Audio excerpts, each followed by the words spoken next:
Shalom Bapak Ibu yang dikasihi oleh Tuhan.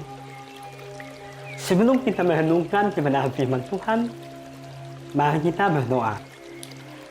Di dalam nama Bapa, di dalam nama Yesus, di dalam nama Roh Kudus, Allah yang Esa, kami akan mendengarkan firman Tuhan, namun Tuhan tolong kuduskan kami. Hati kami, bila kami hanya fokus kepada Engkau. Haleluya, amin. Tema renungan kita pada pagi hari ini yaitu terambil dalam kitab Keluaran pasal 20 ayat 13. Berbunyi demikian, jangan membunuh. Bapak Ibu yang dikasihi Tuhan, kata jangan membunuh ini merupakan suatu hukum ke-10 firman Tuhan yang ditujukan kepada bangsa Israel pada waktu itu. Ya, mengapa demikian? Karena pada waktu itu bangsa Israel melakukan yang namanya hal-hal peperangan dengan bangsa-bangsa yang lain. Ya, yaitu yang pertama bangsa Filistin, yang kedua bangsa Moab, lalu yang ketiga bangsa Babel, dan yang keempat ialah bangsa Babel.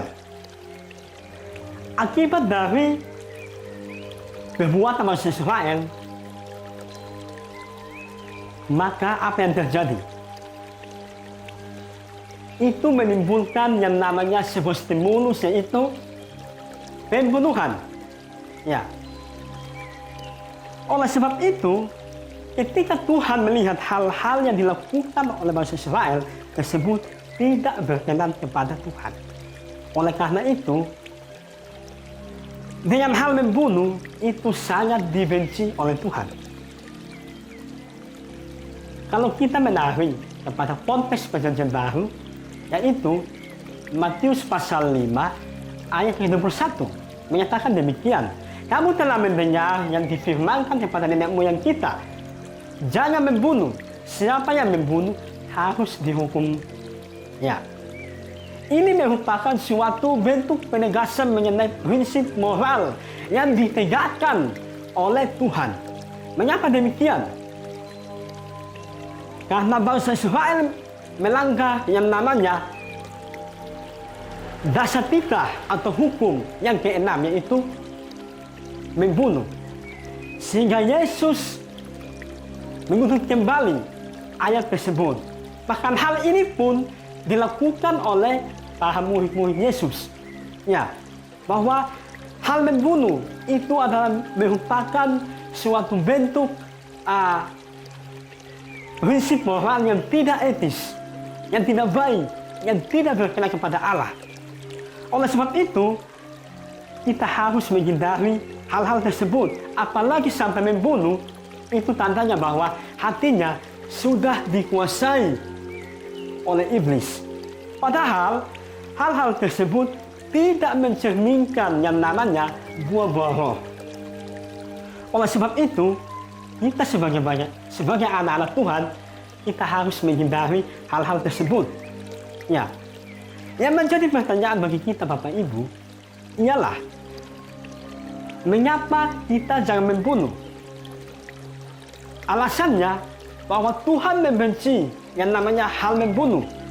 Ya, itu tercatat dalam Injil Matius pasal ke-5 ayat ke-21, bahwa bagi siapa yang membunuh akan mendapatkan konsekuensi, yaitu dihukum.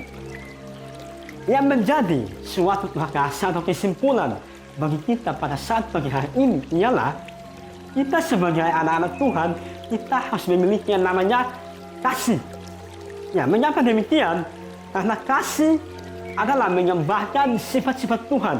Ya, karena kasih adalah merupakan suatu bentuk prinsip yang ditegakkan oleh Allah, sebagaimana tercatat dalam Injil Matius pasal 22 ayat 39, bahwa kita harus saling mengasihi.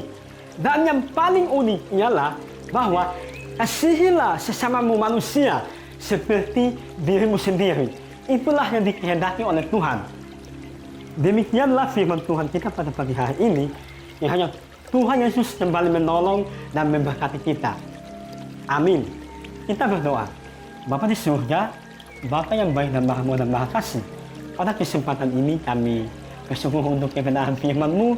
Biarlah apapun yang disampaikan oleh hamba-Mu, biarlah itu menjadi suatu pedoman pegangan bagi kami, supaya kami boleh melakukan di dalam kehidupan kami. Di dalam nama Bapa, di dalam nama Yesus, di dalam nama Roh Kudus, Allah yang Esa. Amin.